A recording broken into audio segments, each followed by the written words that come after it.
ॐ अज्ञानतिमिरान्धस्य ज्ञानाञ्जनशलाकया चक्षुरुन्मीलितं येन तस्मै श्रीगुरवे नमः। ॐ भद्रं कर्णेभिः शृणुयामदेवाः भद्रं पश्येमाक्षभिर्यजत्राः स्थिरैरङ्गैस्तुष्टुवांसस्तनूभिः व्यशेम देवहितं यदायुः। स्वस्ति नः इन्द्रो वृद्धश्रवाः स्वस्ति नः पूषा विश्ववेदाः स्वस्ति नस्तार्क्ष्यो अरिष्टनेमिः स्वस्ति नो बृहस्पतिर्दधातु। ॐ शान्तिः शान्तिः शान्तिः। सातवें मंत्र का पाठ कर लेते हैं। नान्तः प्रज्ञं न बहिष्प्रज्ञं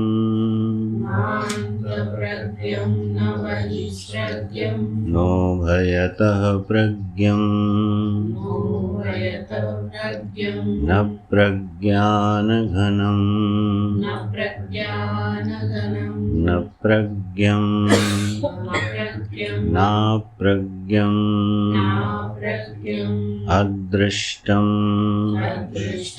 अव्यवहार्यं अग्राह्यं अलक्षणं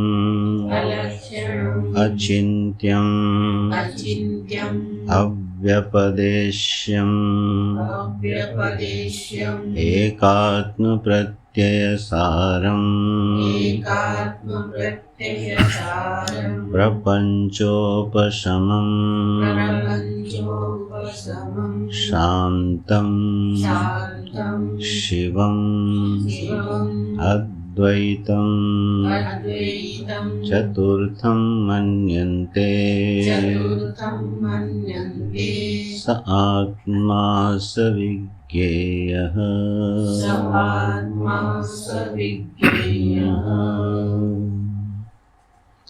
तो निषेध वृत्ति से, निषेध प्रमाण से इस श्रुति के तात्पर्यार्थ का अवधारणा की जा रही है, उसका निश्चय कराया जा रहा है। उसमें भाष्यकार प्रतिषेध प्रमाण है, प्रतिषेध ही प्रमाण है, इसी विषय में युक्तियां दे रहे हैं। इस पर हम लोग विचार किए थे।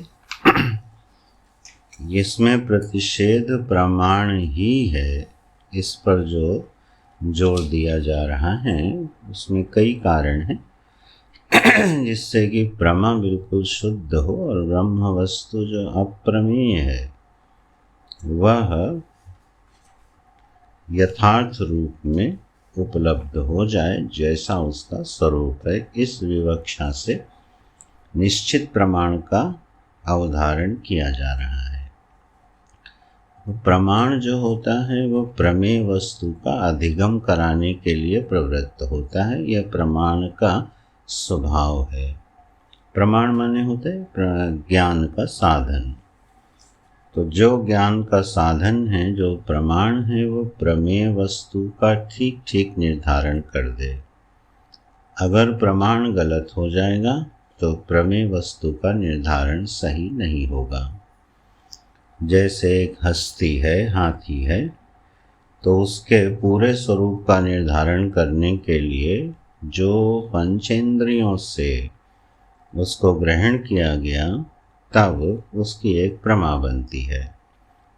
इस पर जैनियों का एक बड़ा अच्छा दृष्टांत है। स्यात्वाद में आया कि एक हस्ती है और कुछ प्रज्ञाहीन लोग, माने जिनको दृष्टि नेत्र नहीं है, अंधे हैं, तो नेत्र नहीं है जिनके पास, उनको हस्ती का अधिगम जब करना हुआ तो उन्होंने स्पर्श से किया। तो जिसने उसका पैर स्पर्श करके ज्ञान प्राप्त किया उसने कहा हाथी खंभे के जैसा है। जिसने त्वचा को स्पर्श किया उसने कहा दीवाल के जैसा है। जिसने सूंड आदि को स्पर्श किया उसने कहा मोटी रस्सी जैसा है। जिसने कान को स्पर्श किया उसने कहा ये सूपे जैसा है। तो देखो जो प्रतिपत्ति है, प्रमेय वस्तु का बोध गलत हो रहा है। क्यों? क्योंकि वहाँ प्रमाण अक्षम है बोध कराने में। केवल स्पर्शेंद्रिय का विषय हस्ती नहीं है, तो हस्ती का स्वरूप क्या बनेगा ये निश्चय नहीं हो पाया, बल्कि अन्यथा निश्चय हो गया, क्योंकि वहाँ प्रमाण में दोष है। इसलिए जो भी प्रमेय वस्तु चाहे लौकिक या अलौकिक का ज्ञान प्राप्त करना हो, तो उसमें प्रमाण के प्रति बहुत सावधानी होनी चाहिए। प्रमाण की परीक्षा होनी चाहिए कि हम सही प्रमाण का प्रयोग करते हुए प्रमेय वस्तु का अवधारण कर रहे हैं कि नहीं। नहीं तो निश्चित रूप से प्रमेय वस्तु का बोध गलत होगा। इसीलिए भाष्यकार इतना जोर यहाँ इसलिए प्रमाण पर दे रहे हैं, जबकि वेदांतो नाम उपनिषद प्रमाणम, वेदांत प्रतिपाद्य वस्तु का बोध उपनिषद प्रमाण से हो जाता है। महावाक्य जन्य जो प्रमा है वो ब्रह्म वस्तु का बोध करा देती है। ये बिल्कुल एक सर्वविदित सिद्धांत है ब्रह्म वस्तु के अधिगम में। फिर भी इस पर क्यों मीमांसा की जा रही है, उसको हम लोगों को पकड़ना चाहिए, भाष्यकार की विवक्षा को पकड़ना चाहिए। क्यों इतना युक्ति दे करके एक प्रमाण में भी विशिष्टता का आधान कर रहे हैं कि उपनिषद प्रमाण तो हैं, लेकिन उपनिषद के सारे वाक्य ब्रह्म वस्तु में सही प्रमाण नहीं बन पाते हैं।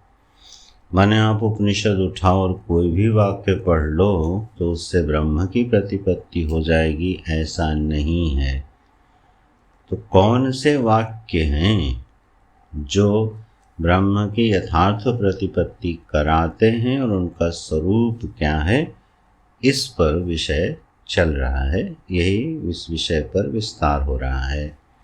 तो क्या निश्चय किया उन्होंने कि प्रतिषेध विज्ञान प्रमाण ये है, जो निषेध वृत्ति है, जो निषेधात्मक प्रक्रिया है, वही प्रमाण बनती है ब्रह्म वस्तु के अधिगम में।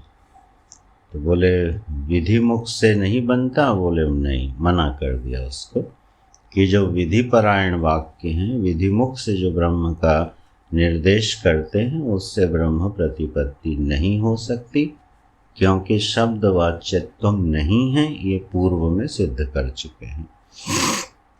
तब निषेध ही बचता है, इसके अतिरिक्त और कोई प्रक्रिया नहीं है। तो बिल्कुल प्रमाण का विशिष्ट निर्धारण हो गया कि जिसको ब्रह्म वस्तु का यथार्थ बोध प्राप्त करना हो वो निषेध का आश्रय ले। अब जब उसने निषेध का आश्रय लिया, तब भाष्यकार का कहना है कि निषेध काल में ही अनर्थ प्रपंच की निवृत्ति लक्षण रूपी फल की प्राप्ति हो जाती है।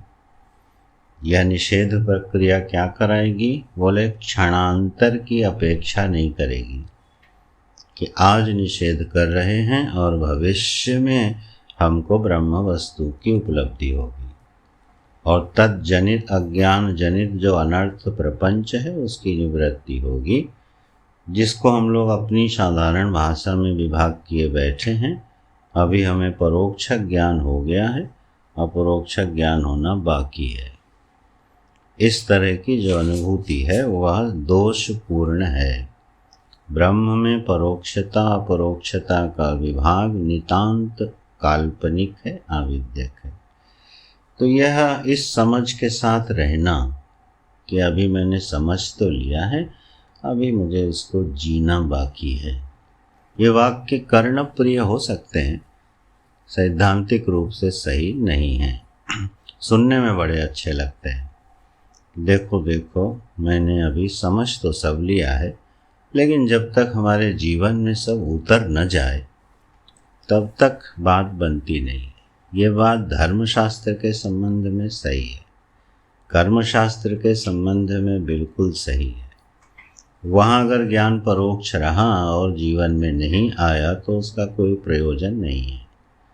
मैंने जाना कि सत्कर्म करने से सुखद परिस्थितियाँ मिलती हैं, सत्कर्म करने से स्वर्ग आदि मिलता है, ये ज्ञान हमको हो गया, लेकिन हमने सत्कर्म किया नहीं, तो फिर वह ज्ञान हमारे लिए निरर्थक सिद्ध हो गया। इसी के साथ अगर हम ब्रह्म विद्या के लिए आगे बढ़ते हैं और हम कहते हैं हमने इसको परोक्षतया ग्रहण कर लिया है और यह शास्त्र सम्मत मत है, प्रक्रिया ग्रंथों में साधक की सुविधा के लिए परोक्ष और अपरोक्ष का विभाग किया गया है। लेकिन आपने ध्यान दिया होगा, मांडूक्य की प्रक्रिया में व्यष्टि समष्टि का विभाग ही नहीं है, तो ये उपदेश किसको देंगे? सारे उपदेश व्यष्टि समष्टि को ध्यान में रख के जब दिए जाते हैं तो उपदेश की प्रक्रिया भिन्न हो जाती है। लेकिन यहाँ व्यष्टि ही नहीं है, जीवाभास ही है, उसको भी स्वीकार नहीं करते हैं। जितनी अवस्थाएं हैं वह किसी एक की हैं बस, तो फिर उपदेश की प्रक्रिया यही बनेगी, निषेध की प्रक्रिया जो श्रुति ने ली है। तो इस तरह से निषेध प्रमाण से समकाल में ही अनर्थ प्रपंच की निवृत्ति हो जाती है। अब अगर इसमें कोई यह सोचता है कि हमको प्रमाणांतर या साधनांतर चाहिए तो उसका विचार दोषयुक्त है। इसको भाष्यकार ने फिर घट ज्ञान से प्रत्यक्ष प्रमाण कैसे अपना काम करता है उसका आश्रय लेते हुए छिदिक क्रिया आदि का दृष्टांत देते हुए ये बात सिद्ध कर दी। कल हम लोग यहाँ तक पढ़े थे। तदानांतरीयकम घट विज्ञानम न तत्प्रमाण फलम, ये 50 नंबर पृष्ठ है। इसमें 50 नंबर पृष्ठ की ये दूसरी पंक्ति है। तदा नान्तरीयकम घट विज्ञानम न तत्प्रमाण फलम। क्या विचार चल रहा था कि जो प्रमाण है वह प्रमेय के प्रतिबंध का निवारक है, न कि प्रमेय वस्तु की उत्पत्ति करता है। जो प्रमेय वस्तु पहले से उपलब्ध है उसी उपलब्ध वस्तु में जो प्रतिबंध है उस प्रतिबंध का निवारण करता है।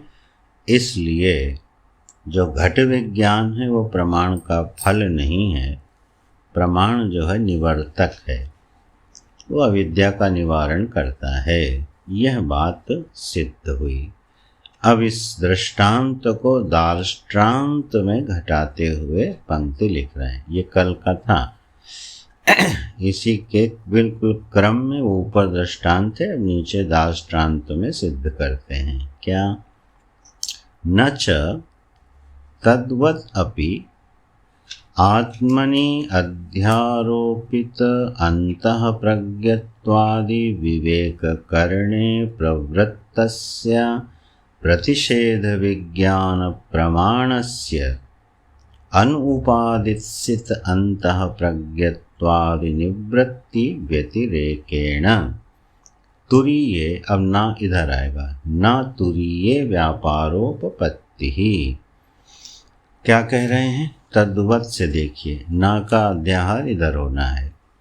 तद्वत, तद्वत माने घटवत, घट विज्ञानवत, रज्जु सर्प विज्ञानवत, उस तरह से ही तद्वत अपि आत्मनि अध्यारोपित, आत्मा में जो अध्यारोपित हैं।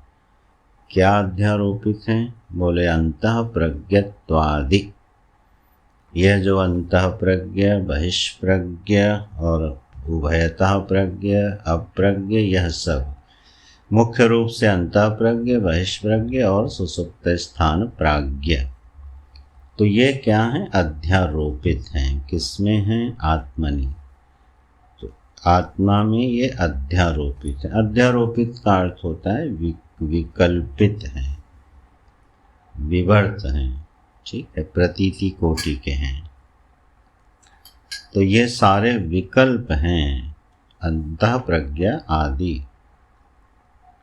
उसके लिए शब्द है अध्यारोप। अध्यारोप का अर्थ होता है कि जैसे जो वस्तु है उस वस्तु में उस वस्तु का बोध ना हो करके दूसरी वस्तु का आरोप कर दिया जाए।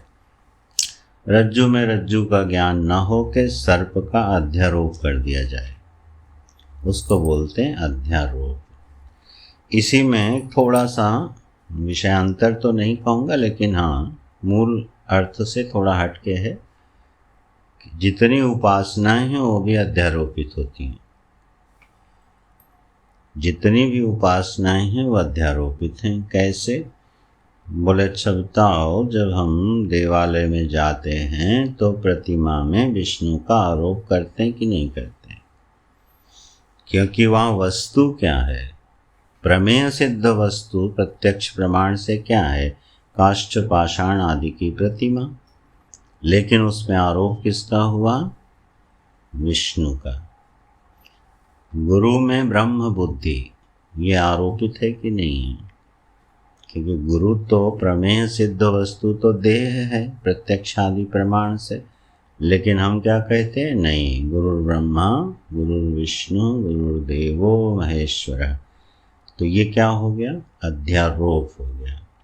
तो बोले ये भी विकल्पित वृत्ति है। बोले ये भी विकल्पित वृत्ति है। बोले रज्जु में विकल्पित सर्प और प्रतिमा में विकल्पित विष्णु में कोई भी अंतर नहीं है क्या? फिर दोनों एक ही कैटेगरी में चले गए। देखो, जो शुद्ध वेदांत निष्ठ होगा वो तो एक झटके में बोलेगा यस, काहे को विभाग कर रहे हो। लेकिन शास्त्र में थोड़ा इसका अंतर ही किया, भगवान भाष्यकार ने ही किया है संभवतः तैत्तिरीय में, कि इसमें अंतर ये है, यहाँ आप आरोप जो है ना, शास्त्र से प्रमाणित, शास्त्र में कहे हुए जो आरोप हैं उसका कर्तृत्व पूर्वक अध्यारोप करते हैं, तो उसका नाम उपासना हो जाता है। रज्जु में जो सर्प आरोपित है वो कर्तृत्व पूर्वक नहीं है, वो भ्रम सिद्ध है, अविद्या सिद्ध है, तो इसलिए वो विकल्पित हो गया, मिथ्या बोलते हैं। प्रतिमा में जब विष्णु भगवान की आराधना करते हैं तो वहाँ क्योंकि शास्त्र ने बताया, हमने फिर उस बताए हुए के आधार पर उसको आलंबन बनाया और फिर उसको अध्यारोपित किया, तो देखिए ब्रह्म ज्ञान से थोड़ा भिन्न हो गया है। तत्व दृष्टि से दोनों ही भ्रम है, लेकिन अगर आप थोड़ा उपासना में और इसमें अंतर करना चाहें तो स्पष्ट अंतर है। क्योंकि यहाँ आरोपित करने वाले को यथार्थ मालूम भी है कि वो सुपारी में गणेश जी को आवाहन कर रहा है, इस बात को जानता है कि ये सुपारी है और इसमें हमने गणेश जी का आवाहन किया है। लेकिन जब रज्जु में सर्प दर्शन होता है तो वो जानता नहीं है कि यहाँ रज्जु है और हम सर्प का आरोप कर रहे हैं। इसलिए ये उपासना से अध्यारोप में थोड़ा भिन्नता आती है। यहाँ ये जो अंतःप्रज्ञ बहिष्प्रज्ञ हैं, ये क्या हैं, आत्मनि अध्यारोपित। ये आत्मा में रज्जु सर्पवत विकल्प हैं, ऊपर दृष्टांत दे ही चुके हैं, तद्वत भी बोल रहे हैं। ठीक है, ये न मान लेना उपासना के लिए आरोप है। क्यों भाई, इसमें कैसी उपासना का आरोप हो सकता है? अरे विराट की उपासना नहीं होती है तो अध्यारोपित हो गई कि नहीं हो गई? तो विराट की उपासना करते हैं तो उस चैतन्य में आरोप करके हम उसको विराट संज्ञा दे के उसकी उपासना कर लेते हैं। भाष्यकार सावधान कर देते हैं, तद्वत रज्जु सर्पवत आत्मनि अध्यारोपित। यह जो अंतःप्रज्ञ है, बहिष्प्रज्ञ है, प्राज्ञ है, ये क्या है, विकल्पित वृत्ति मात्र हैं। इस पर हम लोग विस्तार से चर्चा कर ही चुके हैं। तो अंतः प्रज्ञत्वादि क्या है? विवेक करने। अब इसका विवेक करने में, पृथक करने में, आरोपित को अधिष्ठान से विवेक करने में प्रवृत्तस्य, जो प्रमाण प्रवृत्त हो रहा है वो कैसा है? प्रतिषेध विज्ञान प्रमाणस्य प्रवृत्तस्य, निषेध वृत्ति से एक प्रमाण उपस्थित हुआ। ये प्रमाण क्या करेगा? बोले अध्यारोपित को उसके अधिष्ठान से पृथक दिखा करके अधिष्ठान का बोध कराएगा।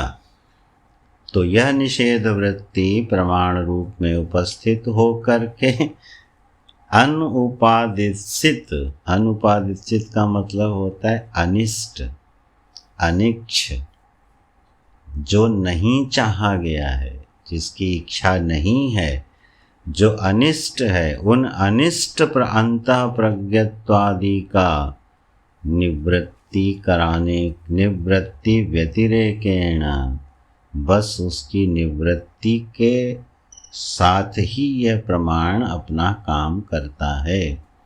तो क्या कहे गए कि यह जो अंतः प्रज्ञत्वादि हैं इसके दो विशेषण प्राप्त हो गए। एक तो ये विकल्पित है, अध्यारोपित है, वास्तविक नहीं है, और दूसरा कहेंगे ये अनुपादित सिद्ध है, ये इष्ट भी नहीं है। हमारा विश्व बन के जागृत अवस्था में बने रहना, हमारा तेजस बन के स्वप्नावस्था का अनुभव करते रहना, दोनों का प्रविलाप करके गहरी नींद में सो जाना, ये कोई बहुत इष्ट बात नहीं है, ये उपादित बात नहीं है। जैसे रज्जु में सर्प का दिख जाना, शुक्तिका में रजत का दिख जाना, ये कोई बहुत इष्ट बात नहीं है। माने हम चाहते हैं कि हमको रज्जु में सर्प दिखे और सुक्तिका में रजत दिखे, ऐसा नहीं है, इष्ट नहीं है ये। तो इष्ट नहीं है अर्थात देहाभिमानी होना, विराट का अभिमानी होना, यह सब तत्वज्ञ को इष्ट नहीं है। ये यूं कह लीजिए ब्रह्म वस्तु को ये इष्ट नहीं है, ये तत्वज्ञ को इष्ट नहीं है कि वो विश्व बना घूमता रहे, तेजस बना घूमता रहे, प्राज्ञ बना घूमता रहे, जागे और बहिस्थ विषयों का भोग करता रहे, स्वप्ना देखे तो अंतस्थ विषय का भोग करता रहे, थक जाए तो सो जाए, सो के उठे तो फिर बहिस्थ का भोग करना प्रारंभ कर दे। ये कोई इष्ट अवस्था नहीं है, इष्टित नहीं है, अभीक्षित नहीं है, इसलिए शब्द दे दिया अनुपादित सिद्ध। बोले यह जो अनिष्ट हैं अंतः प्रज्ञत्वादि, बस इनके निवृत्ति के अलावा और कोई प्रमाण की गति नहीं है। बोले कहाँ? न तुरीय व्यापारोपपत्ति, ना विधर आ गया, न तुरीय व्यापारोपपत्ति, तुरीय के अधिगम में ये प्रमाण सीधा सीधा अपना काम करने में समर्थ नहीं है। कल हम लोग इस पर काफ़ी विचार कर चुके हैं कि तुरीय वस्तु का जो अधिगम है, ब्रह्म वस्तु का जो अधिगम है, वह प्रमाण का फल नहीं है। ठीक है, उसमें जो प्रतिबंधक है उसका निवारण करता है प्रमाण। तुरीय का अधिगम उसी रीति से कराता है, इसलिए तुरीय में व्यापार की उपपत्ति नहीं है। तभी वो श्रुतियाँ संगत लग पाएंगी। वांग मनस अगोचरत्वम, जो वाणी और मन का विषय नहीं है, जो अप्रमेय है, जो प्रमाण का विषय नहीं है।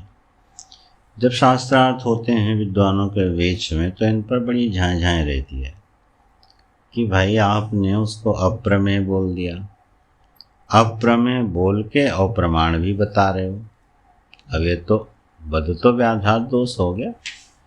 बोले प्रतिज्ञा करी कि ब्रह्म अप्रमेय है, अब बोले अधिगम के लिए तुमको हम प्रमाण बताते हैं। अरे भाई, प्रमाण प्रमेय वस्तु के अधिगम के लिए होता, आप पहले ही बोल चुके हो अप्रमेय है, तो काहे प्रमाण मीमांसा में बिखरे पड़े हो। बोले नहीं, यही तो वही लक्षण है वेदांत का, यहाँ प्रमाण है, शब्द प्रमाण है, शास्त्र प्रमाण है, लेकिन उस प्रमाण की गति अप्रमेय में नहीं है। ठीक है। इसके लिए जो साधारण दृष्टांत दिए जाते हैं कि कोई प्यासा व्यक्ति पानी पीने गया और तालाब काई से ढका हुआ है, जल का दर्शन नहीं हो रहा, तो वो लौट आया कि यहाँ जल नहीं है।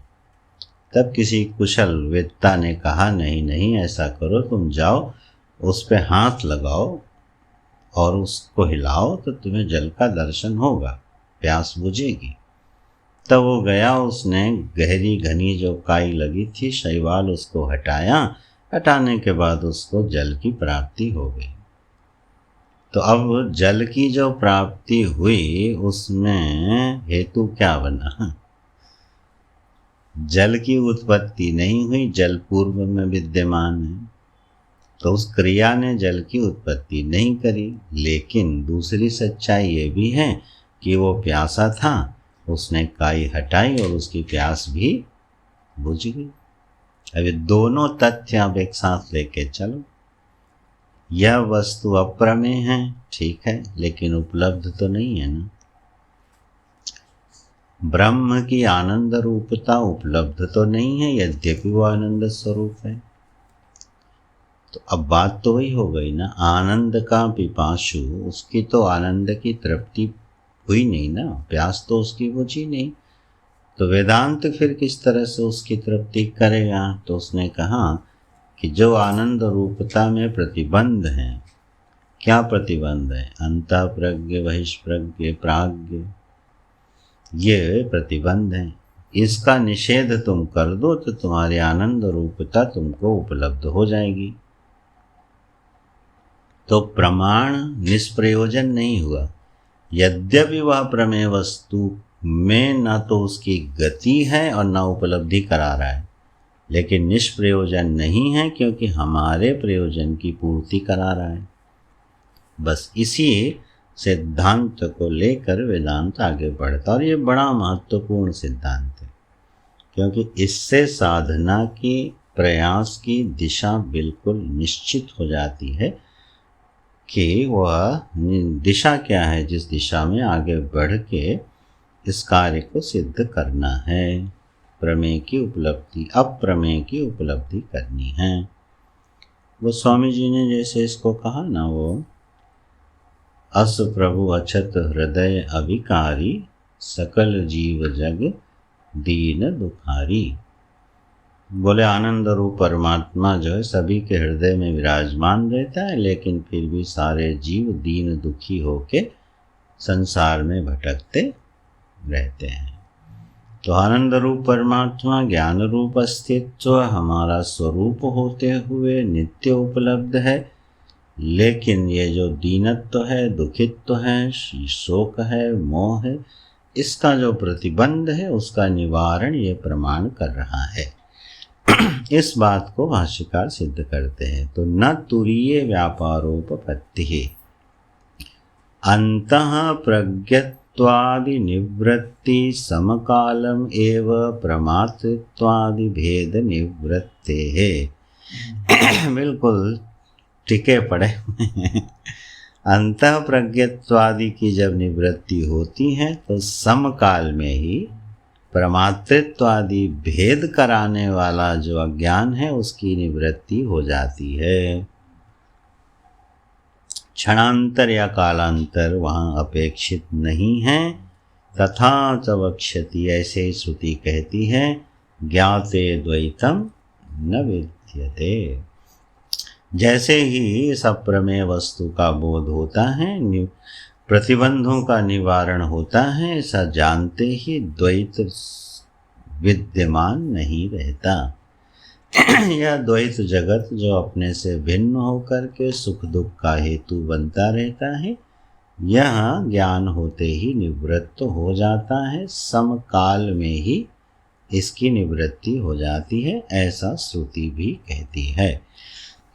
माने वही प्रसंग है कि यहाँ पर ज्ञान एवं ज्ञान निष्ठा की बात चल रही है।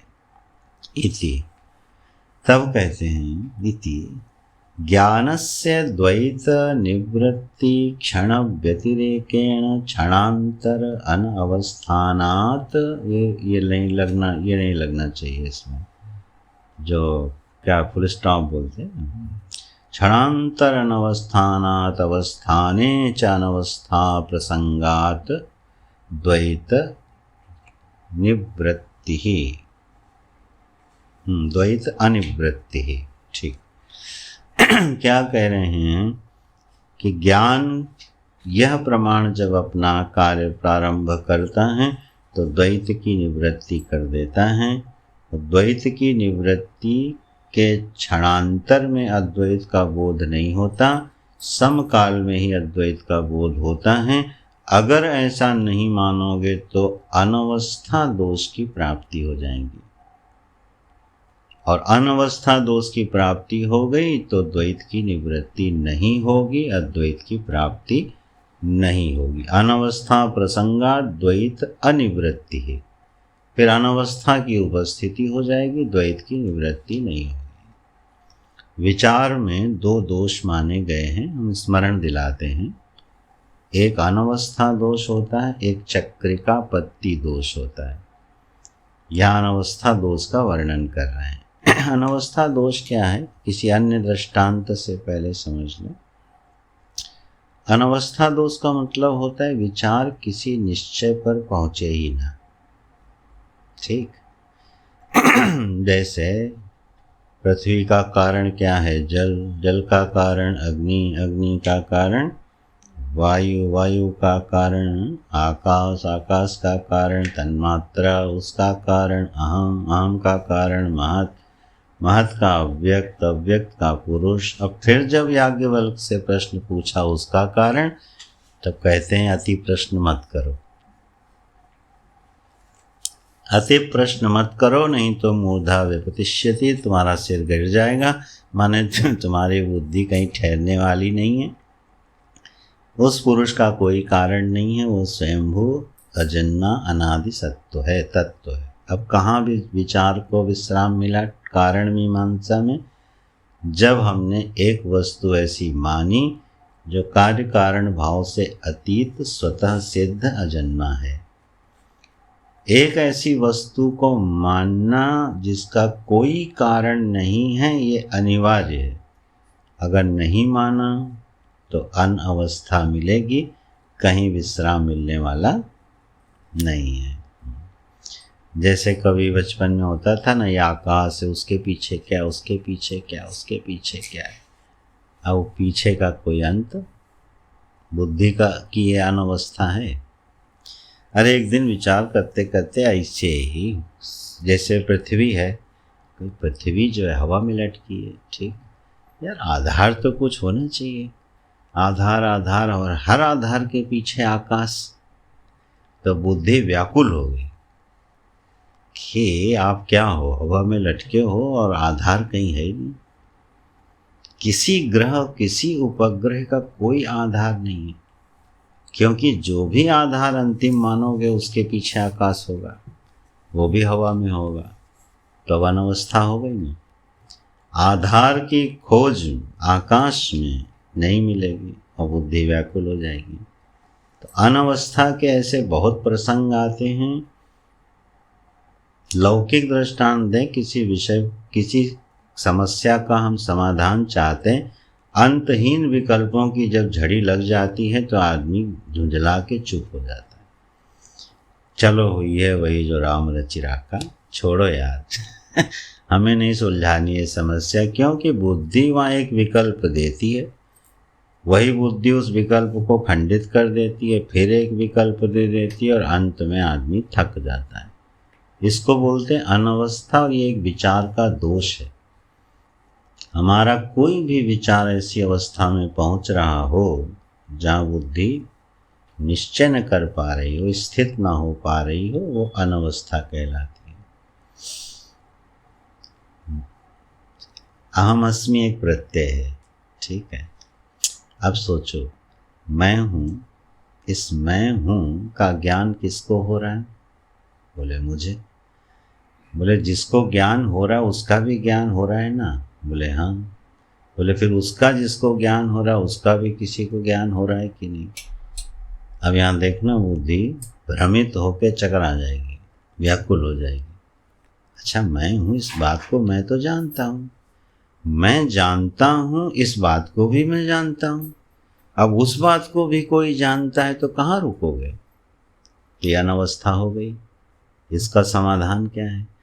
अहम अस्मि जो प्रत्यय है उसका एक विषय होता है, एक आश्रय होता है। ठीक, इस रीति से विचार करेंगे अनवस्था दोष नहीं आएगा। अहम अस्मि जो प्रत्यय है ना, इसका विषय है देह। ध्यान दीजिएगा, मैं हूं, इस प्रत्यय का विषय क्या है? प्रत्यय माने वृत्ति है, तो वृत्ति का विषय होता ही है, बिना विषय की वृत्ति होती नहीं। मैं हूं का विषय क्या है? अविचार माने ठीक से विचार ना करो तो आप यही कह जाओगे मैं हूं का विषय मैं ही हूं।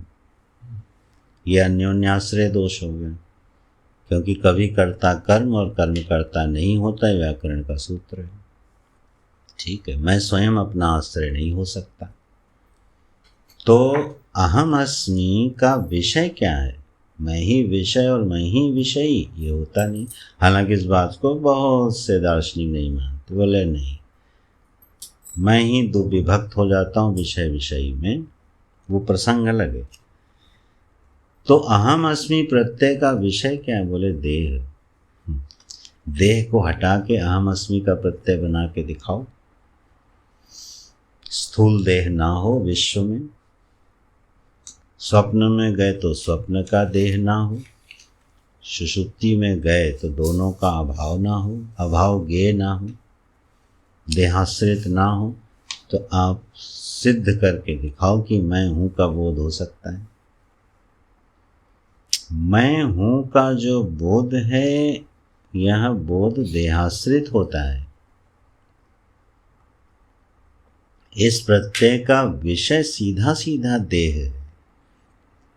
तो अहम अस्मि का प्रत्यय रूप जो अहम अस्मि है, इसका विषय तो हो गया देह, विषय स्वयं अहम हो गया, लेकिन इसका आश्रय कौन है?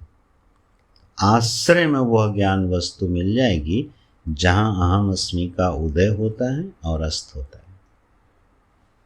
और वह अपना आश्रय स्वयं है, ये कहना पड़ता है। स आत्मा स्वाश्रयाश्रयः, उस आत्मा का कोई आश्रय नहीं है, वह सर्वाश्रय है। असल में वहाँ आश्रय आश्रित भाव ही नहीं है, तो प्रश्न निरर्थक हो जाता है। तो ये है अनवस्था का दोष। यहाँ अनवस्था दोष क्या आ रहा है? यहाँ अनवस्था दोष यह आ रहा है कि प्रमाण बन रहा है निवर्तक, ठीक है, और अज्ञान बन रहा है निवर्त्य। ये टीकाकार ने बड़े ढंग से खोला है, पढ़ी लीजिए। इस पृष्ठ पर 51 नंबर पृष्ठ पर दूसरे नंबर की पंक्ति देखिए, दूसरी पंक्ति देखिए। ननु ज्ञानम द्वैत निवर्तकम अपि न स्वात्मानं निवर्तयति, निवर्त्य निवर्तक भावस्य ऐकत्र विरोधात्। कहते हैं प्रमाण क्या है? बोले निवर्तक है। किसका निवर्तक है? अज्ञान का। तो प्रमाण और प्रमेय में संबंध क्या बना? निवर्तक निवर्त भाव का संबंध लेके उस प्रमाण की प्रवृत्ति है, प्राप्य प्रापक भाव का लेके प्रमाण की प्रवृत्ति नहीं है। तो निवर्त निवर्तक भाव बना, ठीक है। तो प्रश्न आ गया, जिस प्रमाण ने अज्ञान को निवृत्त किया, अब उस प्रमाण को कौन निवृत्त करेगा? क्योंकि निवर्तक जो होता है वो निवर्तन करने के बाद स्वयं तो निवृत्त नहीं होता। बोले अगर वो प्रमाण स्वयं निवृत्त नहीं हुआ तो उसके लिए आप दूसरा लाओ, दूसरे के लिए तीसरा लाओ, तीसरे के लिए चौथा लाओ, ठीक है। इसको जरा जोड़ के देखिए। पहले लौकिक सदृष्टांत ले लेते हैं, अजीब सा है, चलो जैसे पाकिस्तान है, उसमें अमेरिका ने तालिबान पैदा किए, और इसलिए पैदा किए अपने प्रयोजन की सिद्धि के लिए, किसी का निवर्तन करने के लिए उसने तालिबान पैदा किए। उन्होंने उसको तो निवर्तन कर दिया, लेकिन खुद खड़े रह गए और उसके गले की हड्डी बन गए। तो वो जो निवर्तक आया, उसने निवर्त को तो निवृत्त किया, लेकिन स्वयं तो रहा ना। प्रायः क्या होता है, निवर्तक जो निवर्त करता है वो स्वयं विदा नहीं होता है, अपनी सत्ता बनाए रखता है, और वो फिर प्रयोक्ता के गले की हड्डी बन जाता है। हमने ब्रह्माकार वृत्ति बनाई किस लिए? निवर्तन करने के लिए अविद्या का। वो निवर्तन करके खुद खड़ी रही तो बोझा बन गई। उसको हटाने के लिए अब दूसरी वृत्ति लाओ तो वो खड़ी रहेगी, फिर तीसरी वृत्ति लाओ वो खड़ी रहेगी। इस बात का उल्लेख कर रहे हैं कि ये अनवस्था कहीं न आ जाए। जब ब्रह्माकार वृत्ति बनती है, बनती क्या, कर्तृत्व पूर्वक बनाई जाती है, शास्त्र प्रमाण से अधिकारी पूर्वक चिंतन करते हुए यह निषेध वृत्ति बनाई जाती है। यह वृत्ति हमारे अज्ञान का ध्वंस करती है, ठीक है, लेकिन खुद न रह जाए। इसलिए आत्मबोध में जो दृष्टांत दिया गया है, जलम कतक रेणुवत, जो जल में गंदगी है उसको मिटाने के लिए फिटकरी डाली गई, और उस फिटकरी ने जल की अशुद्धि को खत्म करके स्वयं भी नीचे बैठ गई और शुद्ध जल बचा। ये बात क्यों उठाई जा रही है? अक्सर इस पर चर्चाएं होती हैं। जरूर साधक की समस्याएं रही होंगी, रहती हैं, नहीं तो ये विषय आते नहीं। समस्या यही आती है, समस्या यही रहती है कि ज्ञान जो होता है, ब्रह्म वस्तु का बोध, वो वृत्ति के आश्रित नहीं है और वृत्ति रूप नहीं है। इस बात को समझाने के लिए इस पर जोर दिया जाता है। अगर हमारा ब्रह्मावस्थान या ब्रह्म वस्तु का बोध किसी वृत्ति के आश्रय में रह गया तो ध्यान रखना वो स्मृति रूप हो जाएगा। ज्ञान हमारा स्मृति रूप न होने पाए, इसके लिए ये पंक्ति है। ज्ञान कभी स्मृति रूप नहीं होता। क्यों? स्मृति क्या है? देखो, स्मृति को दो चीज़ें चाहिए। जिसकी स्मृति होती है उसका अनुभव होना चाहिए, ठीक, और दूसरी बात, उस वस्तु को परोक्ष होना चाहिए, तब जाके स्मृति की सिद्धि होगी, नहीं तो स्मृति कभी सिद्ध नहीं हो सकती। हमें जिसकी याद आ रही है वो हमारी आँख के सामने नहीं होना चाहिए। जो हमारी आँख के सामने खड़ा है, हमारे प्रमेय बना हुआ है, उपलब्ध है, उसकी कभी स्मृति नहीं होती। स्मृति हमेशा परोक्ष की होती है और उसकी अनुभूति भी होनी चाहिए। पहले अनुभव हुआ हो और परोक्ष हो। आप बताओ, ब्रह्म वस्तु में संभव है? अगर आप गलती से थोड़ी देर के लिए मान भी लो कि हाँ मुझे ब्रह्म वस्तु का अनुभव है, अब मैं उसकी याद कर रहा हूँ, तो आप बिना परोक्ष बना याद कर पाओगे? ब्रह्म वस्तु जो साक्षात अपरोक्ष नित्योपलब्धि स्वरूप अपना आपा है, वो कहाँ से परोक्ष होगा? और जब परोक्ष नहीं होगा तो स्मृति कैसे करोगे उसकी? भले अनुभव को आप मान लो थोड़ी देर के लिए। ईश्वर की भी स्मृति नहीं होती। स्मृति जो होती है ना, वो कल्पना है, स्मृति नहीं है। वैसे विषय आ ही जाते हैं। भाई, ईश्वर को आप कहते हो मैं परमात्मा को याद कर रहा हूँ, उसका स्मरण कर रहा हूँ, ये वाक्य कितना गलत है। स्मरण के लिए दो चीज़ चाहिए, परोक्ष हो और अनुभव का विषय हो। ईश्वर में परोक्षता यहाँ सिद्ध है, लेकिन अनुभव सिद्ध नहीं है, इसलिए स्मृति नहीं होगी। ब्रह्म में अगर आप अनुभव सिद्ध मान भी लो तो परोक्षता सिद्ध नहीं है, इसलिए ब्रह्म की स्मृति नहीं होगी। और गीता जी में भगवान ने क्या कहा, मत्तः स्मृति ही ज्ञानम अपोहनम च।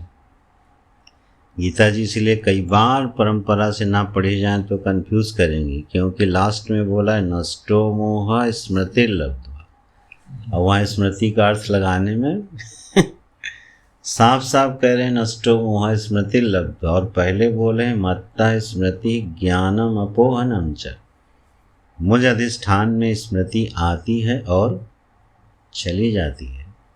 स्मृति एक वृत्ति है, वो आने जाने वाली वृत्ति है, वो व्यभिचारी वृत्ति है, वो असत है, वो जगत रूप है। तो ब्रह्म कभी स्मृति रूप होके उपलब्ध नहीं होता। लेकिन अगर हमने उसको अपनी वृत्ति का आश्रय दे दिया और निवर्तक वृत्ति को गले से चिपका के बैठ गए तो क्या करेंगे, बार बार अपने ब्रह्मत्व की याद करेंगे बैठ के, और याद को प्रगाढ़ बना लेंगे तो कहेंगे मुझे निष्ठा हो गई ब्रह्म में। और याद खंडित रह गई तो यार बोले अभी ज्ञान सधा नहीं है, अभी ज्ञान पका नहीं है, अभी पका रहे हैं बैठ के, पकाओ बैठ के। विचार करना होगा इन विषयों पर गंभीरता से कि मैं परमात्मा को याद कर ही नहीं सकता। गोस्वामी जी जब लिखते हैं जासु नाम सुमिरत एक बारा उतरहि नर भव सिंधु अपारा, तो वहाँ प्रश्न पूछते हैं एक बार स्मरण करने से। हाँ, अरे स्मरण करने का मतलब है अनुभूत हो गया विषय। तो जब अनुभूत ही हो जाएगा तब फिर तो वो नर भव सिंधु पार ही हो जाएगा। वहाँ ये नहीं कहा जासु नाम लेते एक बारा, दिन भर नाम लेते रहो उससे तर जाओगे, वो अलग बात है। स्मृति नहीं हो सकती, तो ईश्वर की स्मृति नहीं हो सकती, ब्रह्म की स्मृति नहीं हो सकती, अरे अपनी स्मृति नहीं हो सकती। अहम स्मृति वाला नहीं होता भाई, मुझे याद नहीं करना पड़ता कि मैं हूँ। वो भी क्यों, क्योंकि अपरोक्ष है ना। किसी भी अपरोक्ष वस्तु का स्मरण नहीं होता तो ब्रह्म का क्यों होगा। और अगर वो स्मृति कोटि में चला गया तो ये समस्या आएगी। प्रमाण वृत्ति स्वयं प्रमेय का बोध करा के निवृत्त हो जाती है। ऐसी स्थिति में ना ज्ञानाभिमानी होता है व्यक्ति, न ज्ञानावच्छिन्न होता है, न ज्ञान को अपना आभूषण श्रृंगार बनाता है, न अपने ज्ञान से चिपकता है। ये सारे दोष नहीं हैं, नहीं रहेंगे, नहीं तो आसमान से गिरे और खजूर में अटके वाली बात हो जाएगी। तो इस तरह से ये पंक्ति आई है कि क्षणान्तरानवस्थानात् अवस्थाने चानवस्था प्रसंगात द्वैत अनिवृत्ति ही। अनवस्था में नहीं पहुंचना है, जिस क्षण निषेध हुआ उसी क्षण बोध हुआ, बस। उसकी ना वृत्ति है ना स्मृति है, ऐसा कुछ उसमें करना नहीं है। ये यहाँ तक सिद्ध करके अब आते हैं श्रुति पर।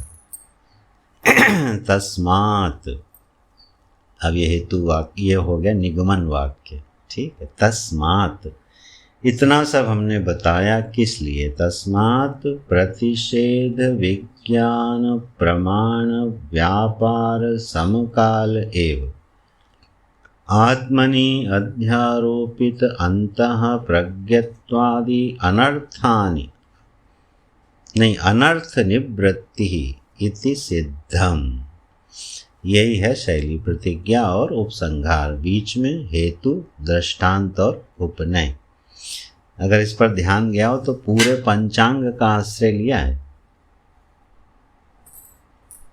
प्रतिज्ञा करी थी कि प्रतिषेध विज्ञान प्रमाण से ही बोध होता है समकाल में, ठीक है। फिर उसके बीच में हेतु दिए और फिर दृष्टांत दिए रज्जु सर्प आदि का, फिर दृष्टांत का उपनय कराया तद्वत बोल के, और फिर निगमन कर रहे हैं। तस्मात् प्रतिषेध विज्ञान, इसी निषेध विज्ञान प्रमाण पूर्वक ही उसी काल में ही आत्मा में जो अध्यारोपित हैं अंतःप्रज्ञ बहिष्प्रज्ञ आदि, ये अनर्थ की निवृत्ति इसी से सिद्ध होती है। क्योंकि इनके निषेध से ही अनर्थ की निवृत्ति होती है, आइए इसलिए श्रुति क्या कर रही है, इनका निषेध करा रही है। अब इतना बड़ा भाष्य लिखा श्रुति के इस भाव को समझाने के लिए कि क्यों यहाँ पर निषेध प्रक्रिया से उपदेश किया जा रहा है। इति सिद्धम, ये सिद्ध हो गया। ठीक है भाई। अब आते हैं श्रुति के मूल मंत्र के जो पद हैं उसका, और इस पर भाष्यकार ने बहुत ज़्यादा भाष्य लिखा नहीं। क्यों नहीं लिखा? क्योंकि ये शब्द स्पष्ट है। नान्तः प्रज्ञम इति तैजस प्रतिषेधः। पहला शब्द है नान्तः प्रज्ञम। जो अंतः प्रज्ञ है वह यह नहीं है। कौन? मैं। आत्मनि बोला है, इसलिए मैं शब्द को लेकर के इसका चिंतन करना चाहिए। मुझ में अंतः प्रज्ञत्व नहीं है और इसलिए मैं अंतः प्रज्ञ नहीं हूँ, इसलिए मैं तेजस नहीं हूँ। निषेध हो गया तेजस का। श्रुति ने अंतः प्रज्ञ से क्यों शुरू किया? शुरू करना चाहिए था बहिष्प्रज्ञ से। अगर क्रम से देखें तो शुरुआत कहाँ से थी? बहिष्प्रज्ञ, अंतः प्रज्ञ और प्राज्ञ। तो निषेध का क्रम क्या होना चाहिए था? ना बहिष्प्रज्ञ ना अंतः प्रज्ञ। लेकिन कर रहे हैं ना अंतः प्रज्ञम से। क्यों? अंतः प्रज्ञम बहिष्प्रज्ञ का कारण होता है। अंतः प्रज्ञ में कारणत्व है, बहिष्प्रज्ञ कार्य है। स्थूलता जो है ना, वो सूक्ष्मता की अभिव्यक्ति है। सूक्ष्म ही स्थूल होकर अभिव्यक्त होता है, या सूक्ष्म ही बहिर्देश में भासमान होने लगता है तो उसकी स्थूल संज्ञा पड़ जाती है, ऐसा कह लो इस उपनिषद के संदर्भ। जब मनोवृत्ति का विषय बहिस्थ देश में प्रतीत होने सा लगे तो हमको लगता है स्थूल हो गया। हम लोग चिंतन कर ही रहे इतने दिनों से, घट जो है उसका ज्ञान कहाँ होता है? बोले बहिस्थ देश में होता है। वो भ्रम है ना, क्योंकि घटाकार वृत्ति प्रमाता देश में है, ज्ञान भी उसका प्रमाता देश में है, ऐक्य भी उसका प्रमाता देश में है चैतन्य के साथ। तो घट बहिस्थ कहाँ से हो गया? तो बहिर्विषया इव करके हमेशा भाष्यकार बोले हैं। तो स्थूलता क्या है? बड़े बड़े अंतः प्रज्ञता की ही एक विशिष्ट अवस्था या दशा का नाम बहिष्प्रज्ञ पड़ जाता है। इसलिए अंतः प्रज्ञम, ये जो तेजस है ये मैं नहीं हूँ। जिस बात का हम निषेध कर रहे हैं उसका चित्त में पूरा स्मरण होना चाहिए कि जब अंतः प्रज्ञ का निषेध किया तो किसका किसका निषेध कर दिया? सारे मनोरथ का, सारी स्वप्न अवस्था का, स्वप्न अवस्था के अभिमानी का निषेध कर दिया। क्योंकि यहाँ पर व्यष्टि समष्टि का विभाग नहीं है, इसलिए किसका निषेध हो रहा है? थोड़ा पहले उलट के देख लेते हैं। जैसे अभी वर्तमान में अगर किसी को लगता हो ये मेरे मन में विचार हैं, ये मेरे मन के भाव हैं, ये मेरे मनोरथ हैं, ठीक है, और फिर हमसे भिन्न ये दूसरे प्राणी हैं, इनके मनोरथ हैं, इनके भाव हैं, तो पहले तो इसमें सुधार करो। क्या? दुनिया में जितने भी स्थावर जंगम प्राणी हैं उनके अंदर उठने वाले जितने भी मनोरथ, विचार, वृत्तियाँ, स्वप्न हैं, वो सब मेरे ही हैं, किसी अन्य के नहीं हैं। तब निषेध बढ़िया होगा। ठीक है, तो पहले तो इस प्रमा को बनाया जाए या स्वीकार किया जाए, और ये सत्य है क्योंकि जीवाभास एक भ्रम है। इसी स्तर पर थोड़ी देर के लिए बात करें तो जैसे जब हम ये ख्याल करते हैं कि ये मेरे मन के भाव हैं, ये दूसरे के मन के भाव हैं। तो उसमें एक बड़ी मज़ेदार बात घटती है।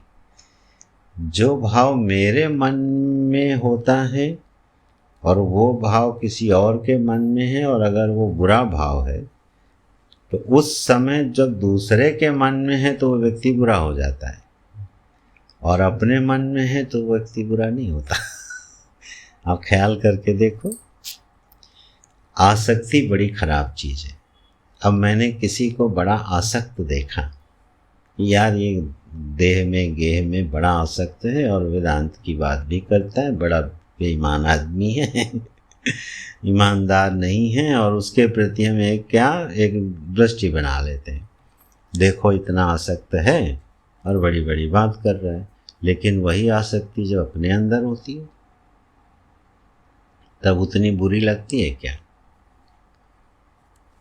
तो वही आसक्ति अन्य में दिखने पर बुरी लगती है, वही आसक्ति अपने में दिखने पर अच्छी लगती है। उसको हम प्रेम की संज्ञा दे दें का। तो ये विभाग कैसे हो गया? विभाग इसलिए हो गया क्योंकि जितनी दुनिया में स्थावर जंगम प्राणियों के अंदर उठने वाली मनोवृत्तियां और भाव हैं, सब ईश्वर के पेट में है। अब उसमें कोई अच्छा बुरा नहीं होता है। ये बात हम इसलिए कह रहे हैं क्योंकि यहाँ पर तेजस का अर्थ जो है वो क्या है? हिरण्यगर्भ। उसमें अभेद कर ही चुकी है श्रुति, तो उसी दृष्टि से फिर निषेध होगा। ठीक है, अगर विराट का हिरण्यगर्भ का निषेध नहीं हुआ तो बड़ी संभावना है कि हमारा ज्ञान फिर से देहा परिचिन्न होकर रह जाए, बड़ी संभावना है। तो क्या प्रतिपत्ति बनेगी? मैं ज्ञानी और दूसरे अज्ञानी, ये यथार्थ प्रतिपत्ति न बन जाएगी। फिर अगर आप एक देह में निषेध करोगे बैठ के तो सर्व का निषेध नहीं हो पाएगा, फिर तो बात पूरी बनेगी नहीं।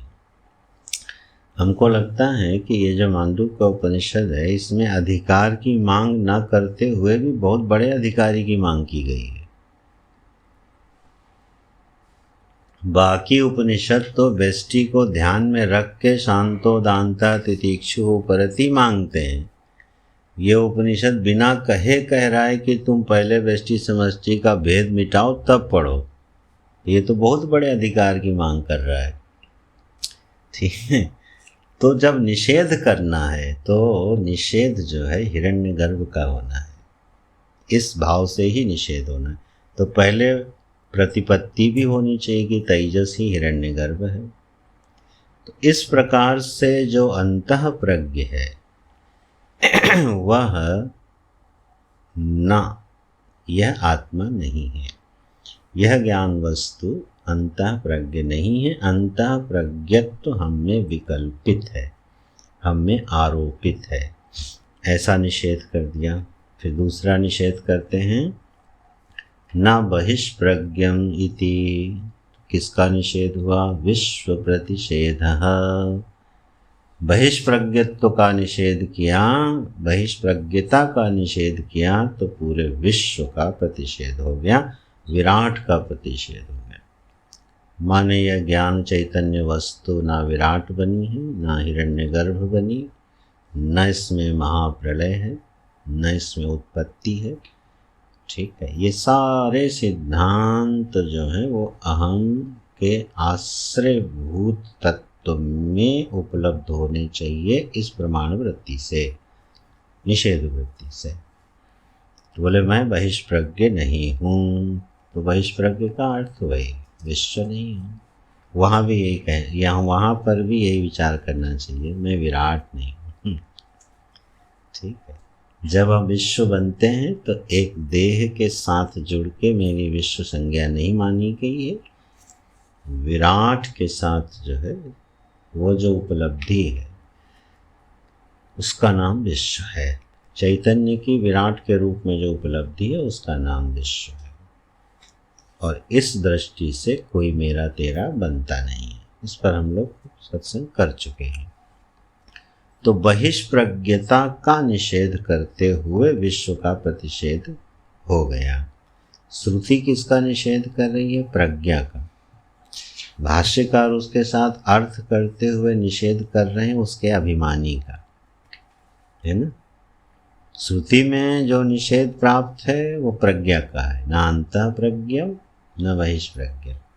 भाष्यकार उसका अर्थ कर रहे हैं तो उसके अभिमानी को भी जोड़ देते हैं, ठीक है, कि वो अभिमानी के साथ निवृत्त होती हैं सब वो प्रज्ञा की ही भिन्न भिन्न अवस्थाएं।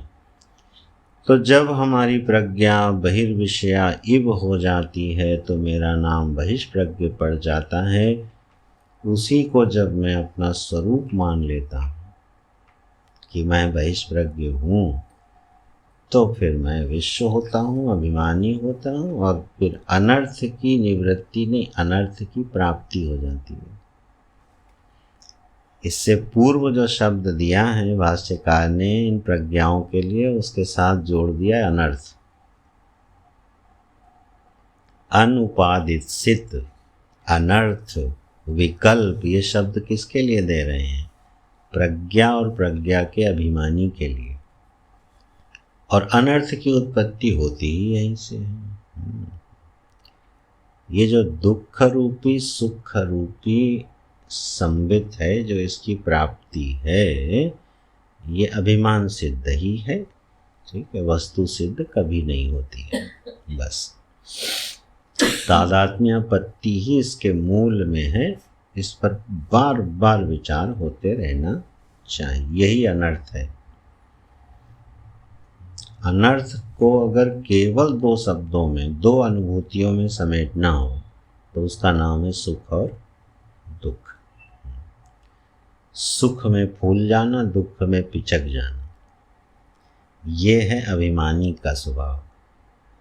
और सुख को और दुख को अपने पेट में लेके सो जाना, ये है ब्रह्म का स्वभाव, ठीक है। सुख में फूलने वाला और दुख में पिचकने वाला अभिमानी होता है।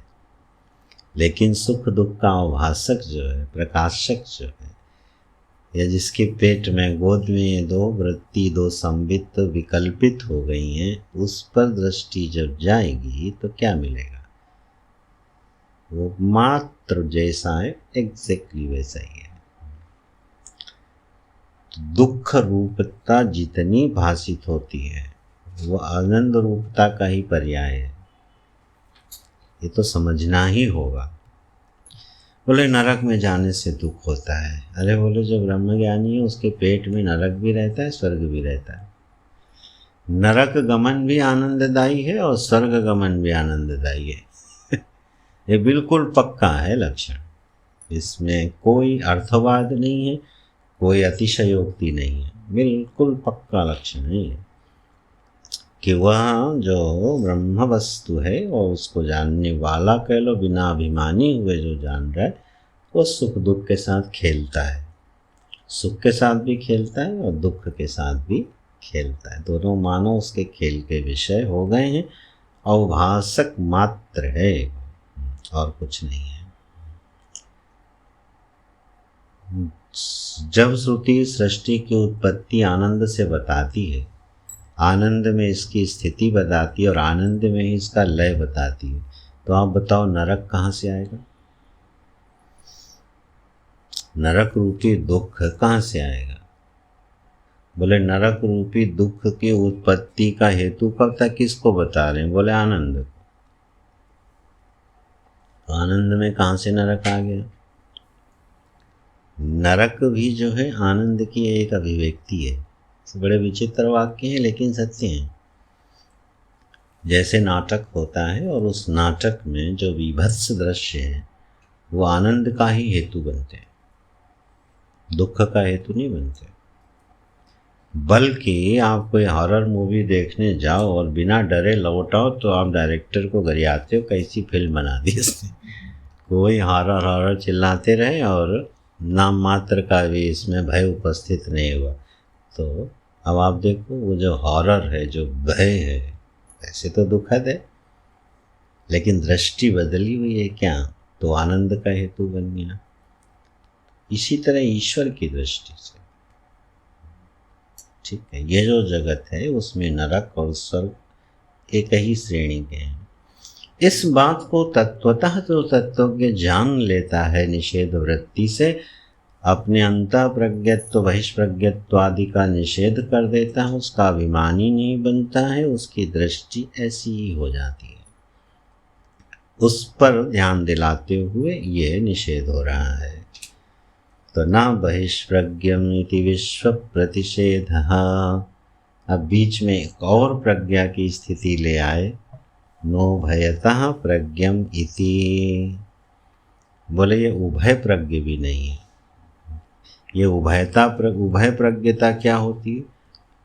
बोले जागृत स्वप्नयोः अंतराला अवस्था प्रतिषेधः। बोले जागृत और स्वप्न में एक अंतराला अवस्था होती है, उसको क्या बोलते हैं? उभय प्रज्ञ बोलते हैं। जब निषेध ही करना है तो इसका प्रतिपादन क्यों करो? लेकिन श्रुति ने 2-3 प्रज्ञाएं ऐसी डाल दी हैं जिस पर मीमांसा होती है, शायद करनी भी पड़ती। उभयता प्रज्ञ का परिचय कैसे मिलेगा? त्रिधा देहे व्यवस्थिता से संगति लगाइए। प्रज्ञा की जितनी भी अवस्थाएं हैं, अगर वो हमको अपनी जागृत अवस्था में अनुभूयमान नहीं हैं तो उनकी सिद्धि नहीं होगी, वो स्वीकार्य नहीं होगी। सुषुप्ति और स्वप्न भी हमें तभी स्वीकार्य हैं जबकि हमको उसकी स्मृति जागृत अवस्था में होती है। यदि स्मृति नहीं होती तो फिर दोनों अवस्थाएं हैं ऐसा ज्ञान किसी को नहीं होता। तो प्रज्ञा की जितनी भी अवस्थाएं हैं वो सब की सब देहे व्यवस्थिता। तो ये उभयता प्रज्ञ देह में कैसे व्यवस्थित है? जागृत में। तो इसको ऐसे कहते हैं, एक वृत्ति उठती है और गिर जाती है, दूसरी वृत्ति उठती है, उससे बीच में जो अवकाश है उसको बोलते हैं अंतरालावस्था। ये अनुभव सिद्ध भी है, क्योंकि जो लोग समाधि का अभ्यास करते हैं, निर्विषय होने का अभ्यास करते हैं और वृत्ति को शिथिल करते करते शांत करते जाते हैं, तो कई बार एक वृत्ति उठी और थोड़ी देर के लिए सन्नाटा छा गया। हालांकि वहाँ भी वृत्ति है, लेकिन सन्नाटा छा गया, आभास नहीं हुआ वृत्ति का। फिर दूसरी वृत्ति आई, तो दो वृत्तियों के बीच में जो अंतराला अवस्था है उसको बोलते हैं उभयतः प्रज्ञम। तो यह भी मैं नहीं हूँ। ये निषेध क्योंकि श्रुति में आया है इसलिए विचारणीय है। उभयता प्रज्ञ एक ऐसी दशा है, इसका काल अगर कोई बढ़ा लेता है तो उसको जितनी भी अलौकिक वस्तुएं हैं, है ना, अलौकिक कहें या यूं कहें कि आज अप्रमेय हैं, देश और काल के व्यवधान से कुछ रहित जो है उसका ज्ञान उपलब्ध होने लगता है। सिद्धियों की आधार भूमि है ये अंतराला अवस्था। अच्छा, उसको ज़्यादा नहीं बोले, नहीं पता चला निषेध करने के बजाय बैठ गए अंतराला अवस्था खड़ी करने में। सिद्धि कैसे होती है, कैसे वहाँ अलौकिक ज्ञान होता भी सब विषय दूर भाग जाएगा। श्रुति निषेध कर रही है उठा के, इसलिए चर्चा हो गई कि अगर ऐसा कुछ होता हो तो न उसके पीछे भागना है, न उसको चिपकाना है, और न उसके ये विचार होना चाहिए कि सुषुप्ति और स्वप्न के बीच में तो अवस्था होनी चाहिए थी। ये तो जागृत और स्वप्न के बीच में जो अवस्था है, हैं? तो बता दी। हाँ, जागृत और स्वप्न के बीच में, ठीक है। और स्वप्न के और सुषुप्ति के बीच में क्यों नहीं बताइए करो। हाँ, इसमें जो नाम लिया है जागृत स्वप्न योहो लिया है, हाँ, उसमें दिया है ना। स्वप्न सुषुप्त योहो नहीं लिया है, नहीं लिया। हालांकि होती है, होती है। अच्छा, हाँ, होती है। होती हो तो जरूर है। उल्लेख भाष्यकार करते। हाँ, जरूर करते। अच्छा, मैं प्रमाण पहले शास्त्र का दिखाऊंगा तब इस पर बात करेंगे। ये युक्तियां तो अभी 50 निकलने लगेंगी। ये शास्त्र प्रमाण मिलेगा योग वशिष्ठ में, मैं खोज के बताऊंगा। जहाँ पर, और वैदारण्यक उपनिषद में संधि स्थान बताए हैं, तो जहाँ संधि स्थान बताए वहाँ इन दोनों का उल्लेख है। चलिए, हमारे लिए काम हो गया। वैदारण्यक उपनिषद में मुझे स्मरण है, संधि स्थल जहाँ आए हैं वहाँ इसका उल्लेख है। देखते, खोज के निकालते। तो ये एक अंतरालावस्था होती है जो कि थोड़ी विशिष्ट है, अभ्यास सिद्ध है। यहाँ दो अवस्थाएं ऐसी हैं जो अभ्यास सिद्ध है, जो श्रुति ने उल्लेख किया है।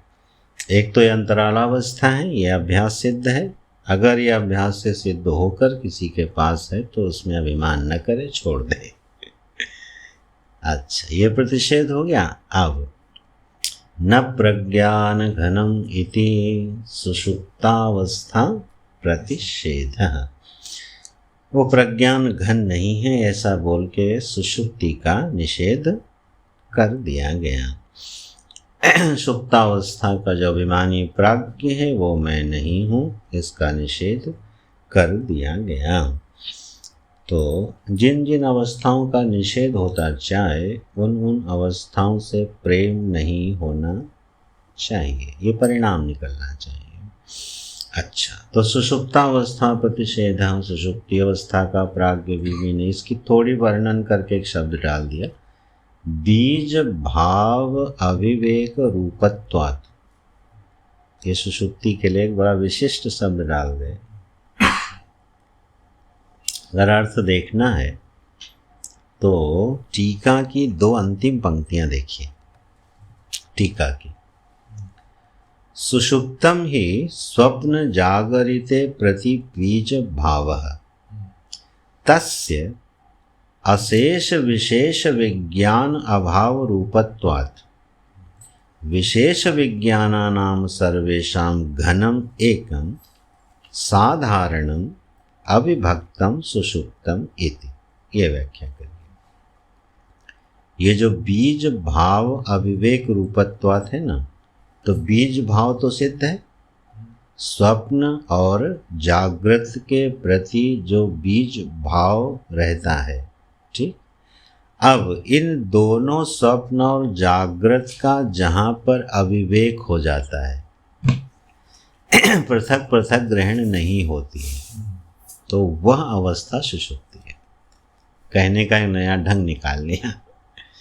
बीज भाव है और दोनों अवस्थाएं क्या हैं, विशिष्ट रूप से उपलब्ध नहीं है।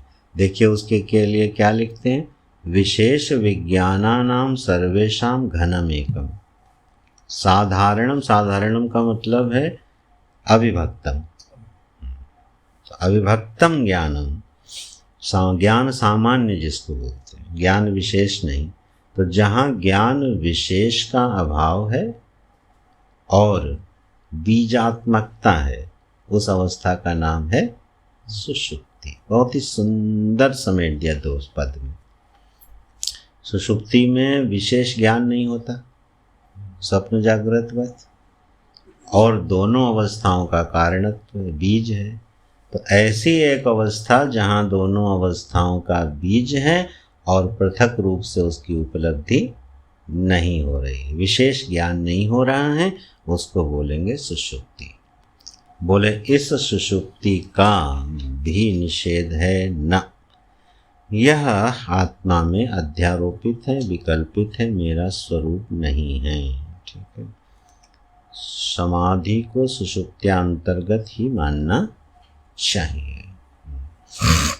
जैसे अंतरालावस्था भी प्रज्ञा का ही एक रूप है, ऐसा मानने से क्या होगा, बोले सारी प्रज्ञा की दिव्य और अदिव्य, लौकिक और अलौकिक जितनी भी प्रज्ञा की अवस्थाएं हैं वो सब एक ही कोटि की हैं, एक ही कैटेगरी की हैं, उसमें कोई विशेष नहीं है, समसत्ताक हैं, निषेध वचन से युक्त हैं, ग्रहण करने योग्य नहीं हैं, अनर्थ रूपा हैं। ग्रहण करने योग्य तो छोड़ो, अनर्थ रूपा हैं।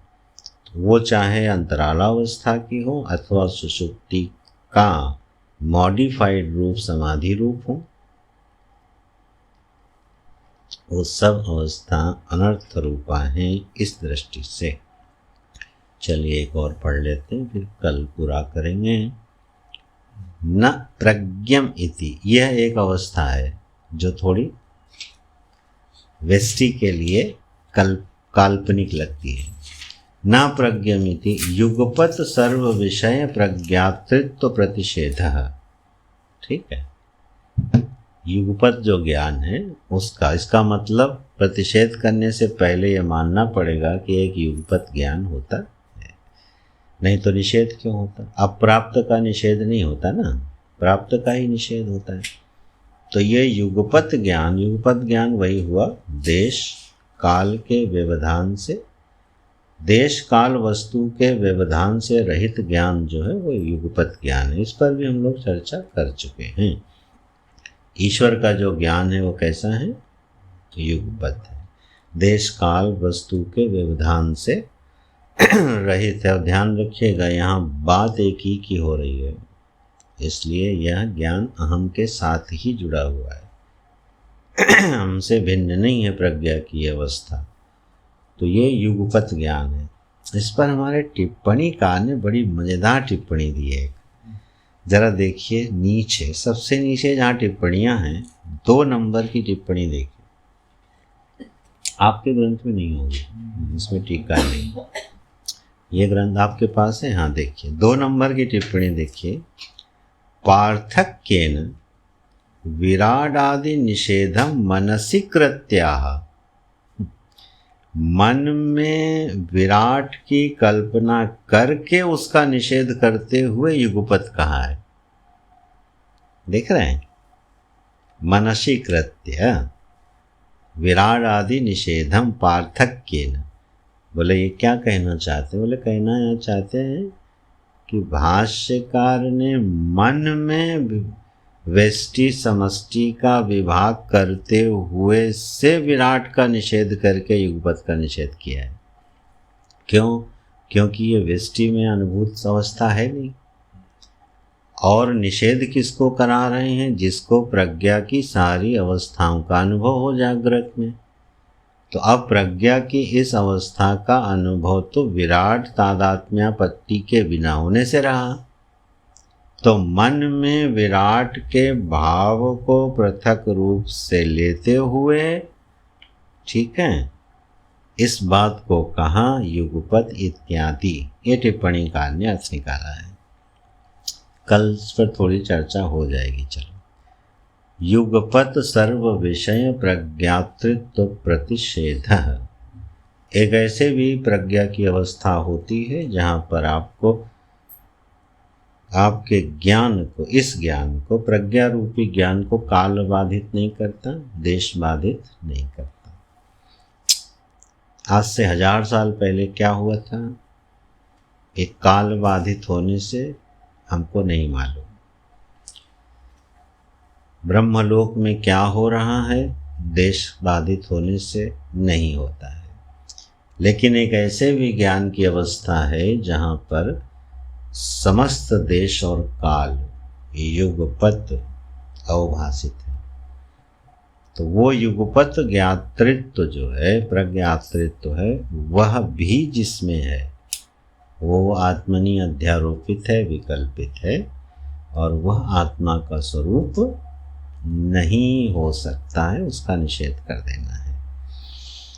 चलो, अस्तु ना प्रज्ञमिति चैतन्य प्रतिषेधः। वो अप्रज्ञ है माने जड़ नहीं है, जड़ता का निषेध कर दिया। इतने वाक्यों से निषेध किया गया है। फिर कल आखिरी, इस सत्र का आखिरी दिवस है, भाष्य पूरा हो जाएगा कल है, यही हो पाएगा। हाँ, ये मंत्र पूरा हो जाएगा। तो शेष अवशिष्ट भाष्य हम लोग कल देखते हैं निषेध करके। ओम पूर्णमदः पूर्णमिदं पूर्णात् पूर्णमुदच्यते पूर्णस्य पूर्णमादाय पूर्णमेवावशिष्यते। ओम शांति शांति शांति। हरि ओम। श्री गुरुभ्यो नमः। हरि ओम।